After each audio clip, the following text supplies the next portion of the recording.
තමුසේ ගොම්පාට දාලා ප්‍රශ්න මගහරින්න හදන්න එපා.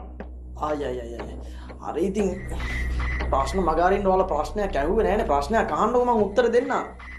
තමුසේ අමුතු පොරක්නේ. ඔව් පොඩි අමුතු සීන් එකක් නම් තියෙනවා. හැබැයි මං අමුතු වුණාට මගේ අත්තකුරු මුතු වගේ ඈ. ඔයාලා නම් නිකන් මේ හතු වගේනේ. ඔයාලත් නිකන් බෙදිච්ච නැති ගහක අතු වගේ අප්පා කිසිම විවිධත්වයක් නැහැ. ආයි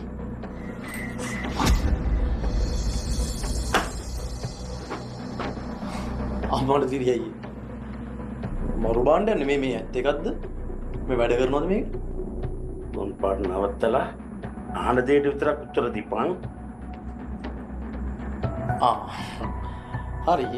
මං ඔයාන හැම දෙයකටම උත්තර දෙනවා. හැබැයි මේ මං හරියට උත්තර සැපයොත් එහෙම මට මේකෙන් වෙලිලා තියන්න දෙනවද? මෙහාපා.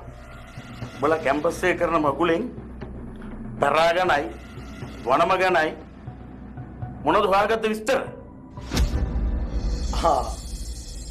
මං කරන රිසර්ච් එකේනේ. මෙහෙමයි සහෝදරයා. මං ඒක ගැන ගොඩාක් වැදගත් තොරතුරු ගොඩාක් හොයාගත්තා. මොනවද හොයාගත්ත තොරතුරු?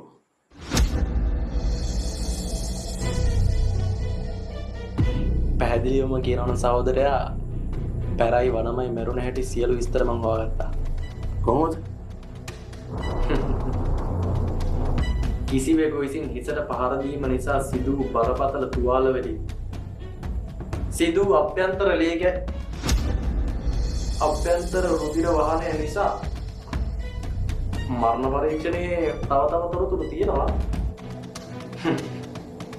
එක්ක අපේ බෝඩිමට මම ඔක්කොම විස්තර ටික දෙන්න. හැබැයි මේ ෆොටෝ කොපියක් ගහලා මට ආයෙ ගෙනත් දෙන්න ඕනේ.